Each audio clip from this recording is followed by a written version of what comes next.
आपलं शहर आता स्मार्ट होत आहे। मग तुम्ही कधी स्मार्ट होताय? स्मार्ट न्यूजचे यूट्यूब चॅनल सबस्क्राइब करा, स्मार्ट बना। नोटिफिकेशनसाठी बेल आइकॉन पर क्लिक करा। नमस्कार, मैं ओमकार अंगड़ी। स्मार्ट प्लस के आज के समाचार में आपका स्वागत। नजर सबसे पहले सुर्खियों पर। चीन में कोरोना के चलते एक बार फिर स्थिति गंभीर बनी। मंड्या में धर्म परिवर्तन के लिए नाबालिग लड़की से दुष्कर्म की घटना। विक्रम गोखले की मौत की अफवाह। सीमा विवाद पर जल्द सुनवाई के लिए महाराष्ट्र की अर्जी दाखिल होगी। मार्गशीर्ष गुरुवार व्रत की भक्तिभाव से शुरुआत। चाबुक मोर्चा में होगा मई युवा समिति का सहयोग। श्री संत नामदेव मंदिर में मनाया गया दीपोत्सव। निपानी में राज्यपाल भगत सिंह कोश्यारी के खिलाफ विरोध प्रदर्शन।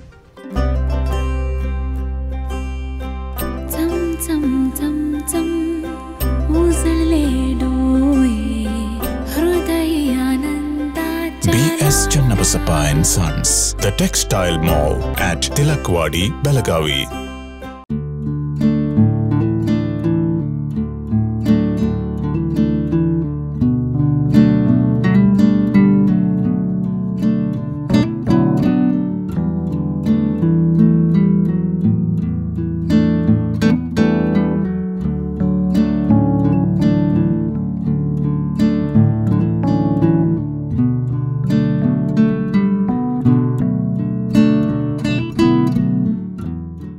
अब समाचार विस्तार से। चीन में कोरोना वायरस के मरीजों की संख्या लगातार बढ़ती जा रही है। गुरुवार को सामने आए आंकड़ों के मुताबिक संक्रमण फैलने के बाद से कोरोना संक्रमितों की संख्या चरम पर पहुंच गई है। चीन में बुधवार को 31,454 नए मरीज मिले हैं, जिनमें से 27,517 मरीजों में कोई नया लक्षण नहीं है। चीन में मौजूदा आबादी को देखते हुए कोरोना मरीजों की संख्या काफ़ी कम है। हालांकि चीन में कोरोना मरीजों की बढ़ती संख्या ने तबाही मचा रखी है। 4 दिन पहले 20 नवंबर को 26,824 नए मरीज दर्ज किए गए थे। चीन में जीरो कोविड पॉलिसी लागू कर दी गई है। कोरोना वायरस को फैलने से रोकने के लिए प्रशासन ने देश में लॉकडाउन, टेस्ट और सख्त नियम जैसे कदम उठाए हैं। 3 साल से चीन में कोरोना मरीजों की संख्या कम नहीं होने के कारण और कड़े नियम लागू किए गए हैं। हालांकि सख्त नियम चीनी नागरिकों में असंतोष पैदा कर रहे हैं। मंड्या में धर्म परिवर्तन के लिए नाबालिग लड़की से दुष्कर्म की घटना। एक चौंकाने वाली घटना सामने आई है कि 8वीं कक्षा की एक 13 वर्षीय लड़की को ब्लैकमेल किया गया। पुलिस ने आरोपी के खिलाफ धर्मांतरण विरोधी अधिनियम और पोक्सो के तहत मामला दर्ज किया गया है। आरोपी पीड़िता को उसकी कुछ फोटो के सहारे ब्लैकमेल कर रहा था। आरोपी का नाम यूनुस पाशा उर्फ मोहम्मद है। पीड़िता हिंदू थी और उसी इलाके में रहती थी। नागमंगला पुलिस के मुताबिक आरोपी ने लड़की को स्मार्टफोन खरीद कर दिया था। इसके बाद दोनों वीडियो कॉल के जरिए बात कर रहे थे। पुलिस ने कहा कि लड़की के परिवार को मोबाइल फ़ोन के बारे में कोई जानकारी नहीं थी। आरोपी ने 10 नवंबर को बच्ची की दादी के खाने में नींद की गोलियां मिला दी। इसके बाद उसने बच्ची के साथ दुष्कर्म किया। लड़की के पिता ने थाने में तहरीर दी है। विक्रम गोखले की मौत की अफवाह। मराठी और हिंदी सिनेमा में पहचान बनाने वाले दिग्गज अभिनेता विक्रम गोखले के निधन की खबर बुधवार रात से जंगल में आग की तरह फैल गई। इस बहुमुखी अभिनेता को सोशल मीडिया पर भी श्रद्धांजलि दी जा रही है, लेकिन अभिनेता के परिवार ने इस बात की जानकारी दी है कि ऐसा कुछ नहीं हुआ था। संपर्क करने पर उनकी पत्नी वृषाली ने विक्रम की मौत की खबरों का खंडन किया। उनकी बेटी ने भी कहा कि अभिनेता की हालत गंभीर है। वृषाली ने जवाब दिया, वो कल दोपहर कोमा में चले गए थे और तब से उन्होंने छूने पर कोई प्रतिक्रिया नहीं दी है। वो फिलहाल वेंटिलेटर पर है। वो सुधार कर रहे या प्रतिक्रिया नहीं कर रहे हैं। डॉक्टर कल सुबह तय करेंगे कि क्या करना है। बुधवार देर रात उन्होंने विक्रम की तबीयत को लेकर ऐसा रिएक्शन दिया गया। सीमा विवाद पर जल्द सुनवाई के लिए महाराष्ट्र की अर्जी दाखिल होगी। महाराष्ट्र सरकार शुक्रवार को सुप्रीम कोर्ट में अर्जी दाखिल कर सीमा मुद्दे पर जल्द सुनवाई की मांग करने जा रही है। अगस्त महीने में हुई सुनवाई के दौरान सुप्रीम कोर्ट ने स्पष्ट किया था कि सुनवाई 23 नवंबर को होगी। इस समय कर्नाटक सरकार द्वारा एक अंतरिम आवेदन पर सुनवाई होनी थी, इसलिए महाराष्ट्र सरकार ने मजबूती से अपना पक्ष रखने की तैयार की थी। साथ ही महाराष्ट्र सरकार ने सीमा मुद्दे के लिए वरिष्ठ वकील वैद्यनाथन को नियुक्त किया है। हालांकि बुधवार को होने वाली सुनवाई को 3 सदस्यीय पीठ के उपलब्ध नहीं होने के कारण स्थगित कर दिया गया है। हालांकि महाराष्ट्र सरकार ने समस्या का समाधान में और देरी से बचने की कोशिश करने का फैसला किया है, इसलिए महाराष्ट्र के वकील ऑन रिकॉर्ड शिवाजी जाधव अर्जी दाखिल करने जा रहे हैं। मार्गशीर्ष गुरुवार व्रत की भक्तिभाव से शुरुआत। हिंदू धर्मशास्त्रों की प्रथा के अनुसार मार्गशीर्ष मास का महत्व अद्वितीय है, इसलिए इस महीने को व्रतों का महीना माना जाता है। मार्गशीर्ष मास में हर गुरुवार को महिलाएं श्री लक्ष्मी की पूजा का व्रत रखती है। गुरुवार से शुरू होने से इस साल का उत्साह का माहौल है। शाम को लक्ष्मी पूजा होनी थी तो ये देखा गया कि सुबह से ही बाजार में ग्राहकों की भीड़ लग गई। पूजा सामग्री की खरीदारी के लिए पूरे दिन बाजार में भीड़ रही। 5 फलों के सेट के साथ ही फूल और आम की टहनियाँ खरीदी जा रही थी। गुरुवार को विभिन्न धार्मिक कार्यक्रमों का आयोजन किया गया। इसमें बड़ी संख्या में श्रद्धालु शामिल हुए। चाबुक मोर्चा में होगा मई युवा समिति का सहयोग। रिंग रोड परियोजना के खिलाफ तालुका महाराष्ट्र एकीकरण समिति ने 28 तारीख को भव्य मोर्चा निकालने का निर्णय लिया है। इस मोर्चा में मई युवा समिति ने समर्थन देने का ऐलान किया है। साथ ही बड़ी संख्या में लोगों से इस मोर्चा में शामिल होने का अनुरोध किया गया। सरकार की नियोजित रिंग रोड परियोजना तालुका में उपजाऊ भूमि को नष्ट करने की धमकी देती है। ऐसे में अपील की गई कि रिंग रोड परियोजना को रोका जाए। मोर्चा में बड़ी संख्या में शामिल होना जरूरी है ताकि प्रशासन किसानों की मांगों पर ध्यान दे। इसके लिए पूरे तालुका और नगर संभाग में मई युवा समिति के कार्यकर्ताओं से इस आंदोलन में शामिल होने का आह्वान किया गया है। युवा समिति के अध्यक्ष शुभम शेलके सहित अंकुश केसरकर, मनोहर हुंद्रे, श्रीकांत कदम और अन्य सदस्यों ने अपील की। श्री संत नामदेव मंदिर में मनाया गया दीपोत्सव। श्री नामदेव देव की संस्था खड़े बाजार बेलगाम की ओर से देव दिवाली के अवसर पर श्री संत नामदेव मंदिर और श्री थलदेव मंदिर खड़े बाजार में नामदेव शिंपी समाज के भाई बहनों की उपस्थिति में दीपावली मनाई गई। प्रारंभ में संस्था के अध्यक्ष नारायण काकड़े ने दीप प्रज्वलित कर आरती उतारी। इस अवसर पर समुदाय की बहनों ने पूरे मंदिर में दीप जलाए। साथ ही श्री थलदेव मंदिर में पुजारी प्रवीण कनेरी ने पूजा की और अजित कोकणे ने दीप प्रज्वलित किया। संस्था के कोषाध्यक्ष दीपक खटावकर, निर्देशक अशोक रेलेकर, अमर कोपर्डे, महेश खटावकर, सूरज पिसे, निरंजन बोंगाले, भरत चिकोड़े, राजू मलवाड़े, नामदेव महिला मंडल सहित वार्ड नंबर 15 की नगर सेवक नेत्रावती विनोद भागवत और समुदाय के सदस्य उपस्थित थे। निपानी में राज्यपाल भगत सिंह कोश्यारी के खिलाफ विरोध प्रदर्शन। महाराष्ट्र के राज्यपाल भगत सिंह कोश्यारी और भाजपा प्रवक्ता सुधांशु त्रिवेदी द्वारा छत्रपति शिवाजी महाराज के बारे में आपत्तिजनक बयान दिए जाने के बाद सीमावर्ती इलाकों में इसकी कड़ी प्रतिक्रिया हुई है। इस बयान के विरोध में निपानी क्षेत्र के शिव प्रेमियों ने बुधवार सुबह छत्रपति धर्मवीर संभाजी चौक पर धरना दिया। राज्यपाल कोश्यारी और त्रिवेदी का पुतला फूंक कर जोड़ो मारो विरोध प्रदर्शन किया गया। सुबह 10 बजे सभी शिव भक्तों को क्षेत्र में एकत्रित कर काका साहेब पाटिल सहित गणमान्य व्यक्तियों ने धर्मवीर संभाजी चौक पर चित्र पर पुष्पांजलि अर्पित की।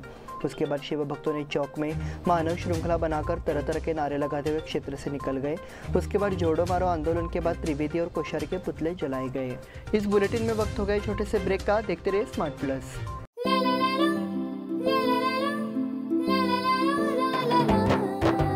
जले दीप अंगना में होगी रोशन दुनिया, पलकों तले छा जाए चांद तारों का साया। रंगोली में खिले रंग खुशियों की भी तरानी, तन मन झिलमिल जाए हर पल होंगी सुहानी।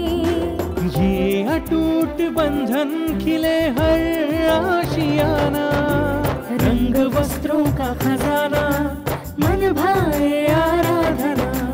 रंग वस्त्रों का खजाना मन भाए आराधना।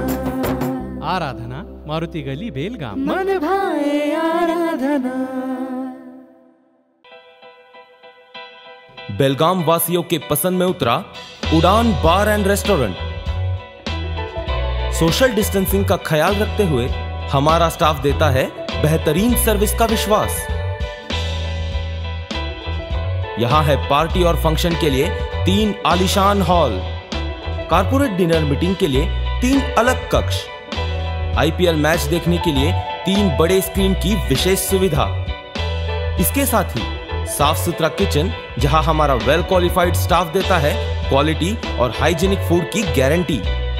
तो फिर खाने की हो बात तो आना परिवार के साथ। उड़ान बार एंड रेस्टोरेंट, लिंगराज कॉलेज के पास, बेलगावी। फोन 0831 2435 ब्रेक के बाद फिर से आपका स्वागत। बढ़ते हैं अगले समाचार की ओर। हिंदू समाज को चाहिए कि वो पार्टियों और जातियों में फंसे बिना खुद को भारतीयों के रूप में संगठित करे। उन्होंने जोर देकर कहा कि हिंदुओं को धर्म पर चर्चा करनी चाहिए। आनंदी में आयोजित वारकरी महाधिवेशन में श्री अमृताश्रम स्वामी महाराज ने कहा। आनंदी में श्री संत ज्ञानेश्वर मौली संजीवन समाधि समारोह के अवसर पर राष्ट्रीय वारकरी परिषद एवं हिंदू जनजागृति समिति के सहयोग से आयोजित भव्य राज्यव्यापी 16वें वारकरी महाधिवेशन का आयोजन जोशपूर्ण एवं भावपूर्ण वातावरण में हुआ। अधिवेशन में हजारों की संख्या संख्या में लोग शामिल हुए। इस अधिवेशन में वारकरों ने एक मन होकर मांग की कि महाराष्ट्र में धर्मांतरण निषेध अधिनियम और लव जिहाद विरोधी अधिनियम लागू किया जाए और किलों पर किए गए अतिक्रमण को तुरंत हटाया जाए। अधिवेशन में महत्वपूर्ण प्रस्ताव पारित किए गए। सभी तीर्थ स्थलों में शराब और मांस की बिक्री पर प्रतिबंध, पंढरपुर में चंद्रभागा और आलंदी में इंद्रायणी नदी में अपशिष्ट जल के निर्वहन पर प्रतिबंध, सभी मंदिरों को सरकारी नियंत्रण से मुक्त किया जाए, स्टैम्प के साथ उत्पादों के बहिष्कार सहित 16 प्रस्ताव पारित किए गए। कपिलेश्वर मंदिर की भजन प्रतियोगिता का पुरस्कार वितरण समारोह संपन्न। श्री क्षेत्र दक्षिण काशी कपिलेश्वर मंदिर की ओर से कार्तिक अमावस्या के अवसर पर सालाबाद की तरह लोनी पूजा एवं भव्य दीपोत्सव एवं गजर ताल मृदंग का कार्यक्रम आयोजित किया गया। दिंडी का भी आयोजन किया गया। इस अवसर पर डॉक्टर रवि पाटिल द्वारा पालकी पूजन किया गया। उसके बाद पालकी को मंच पर ले जाया गया, जबकि बालिका दल के छात्र छात्राएं भगवा झंडों और असंख्य वारकरियों के साथ मृदंग की आवाज में विठू के नाम को जयघोष करते हुए मंच पर आए। इस अवसर पर विठ्ठल रुक्मिणी पूजन मठाधीश अशोक शर्मा, अमर अकनौजी, इंद्रजीत प्रधान, मीना अनिल बेनके, सुनील चौगुले, अमर अकनौजी और चिकमंगलूर स्थित दत्तात्रेय मठ के ट्रस्ट सदस्यों द्वारा किया गया। तत्पश्चात गणमान्य व्यक्तियों द्वारा पुरस्कार वितरण समारोह का आयोजन किया गया। श्री पंतवाड़ा में दीपोत्सव समारोह संपन्न।